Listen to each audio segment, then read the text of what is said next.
How to use the internet to get smarter.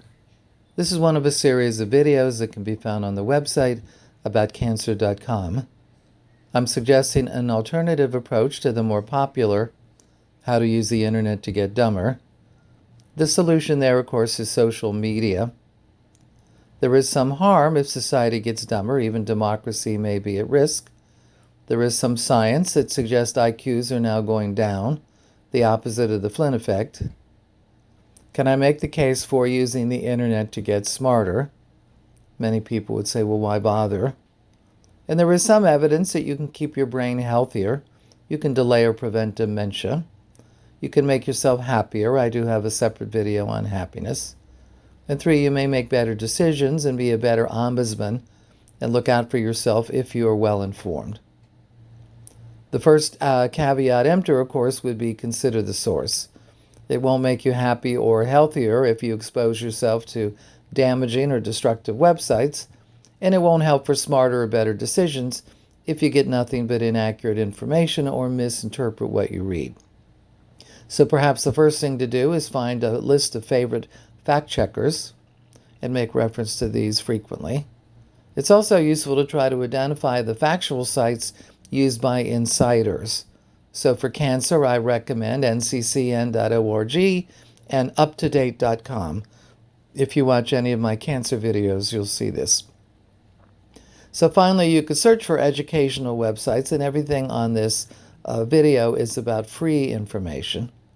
But before you start making a list of favorite or best websites, it's worth considering your goal. If the goal is to keep your brain sharper, then go for a variety of more challenging sites, science, history, philosophy, of varying degrees of complexity and focus.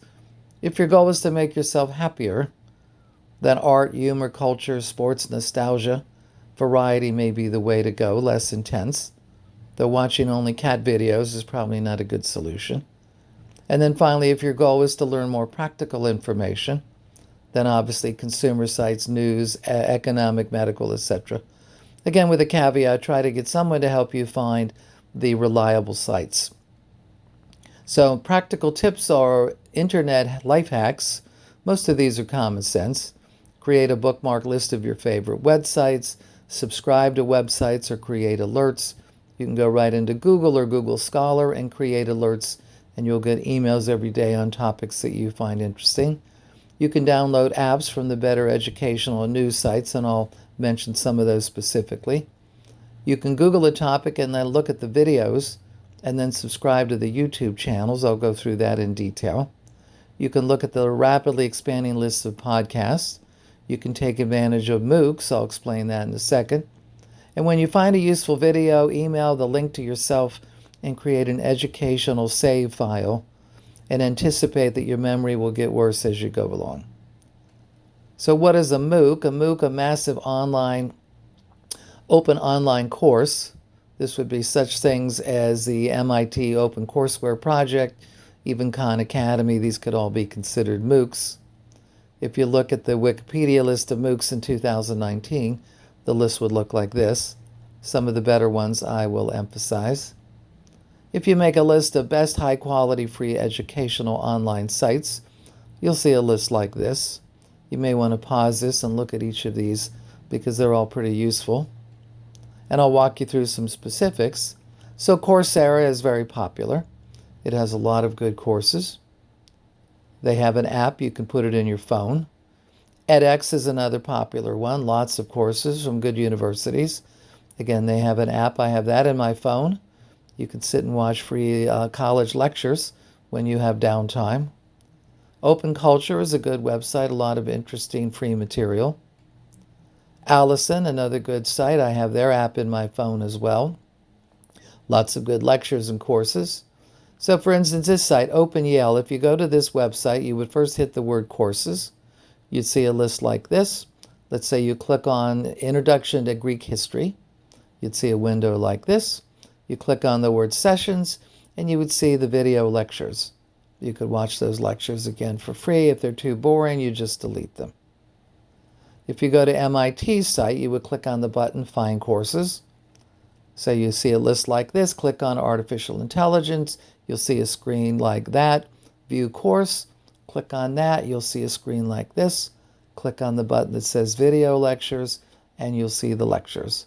Most of these will probably be over your head unless you have a background in computer science, but it's still worthwhile pushing yourself and seeing if you can get anything out of these.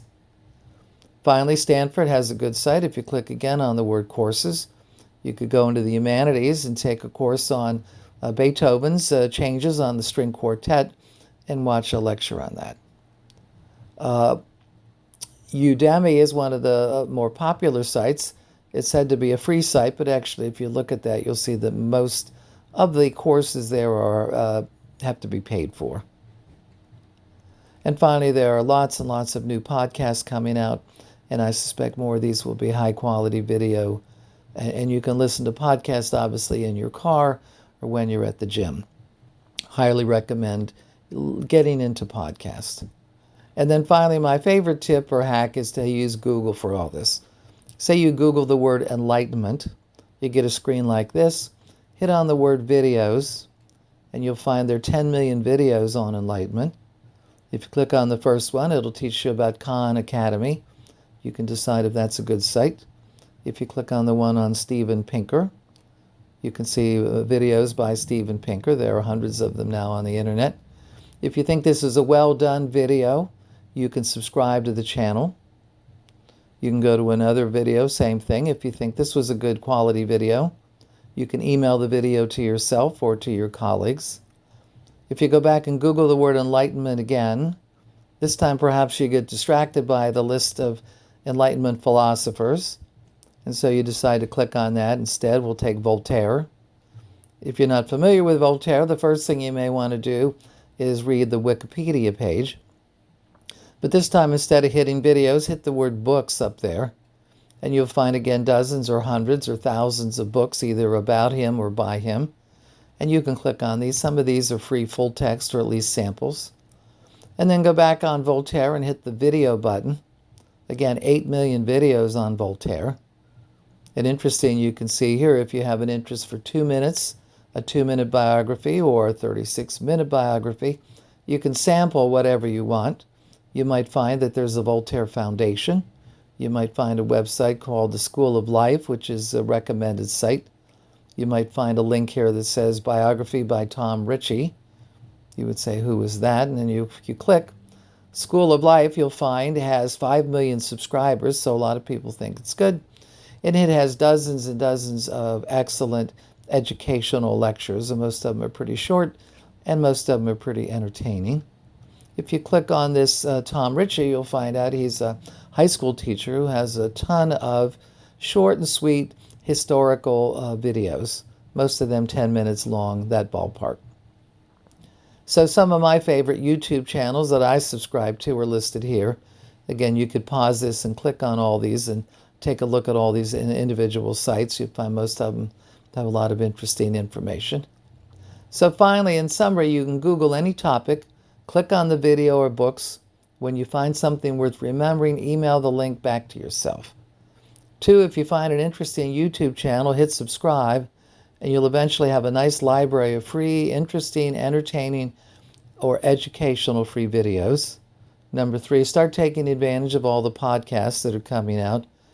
And 4, if you have the energy and stamina for it, watch some of the full online free university courses. You can download their apps right in your phone and then watch them when convenient when you have downtime.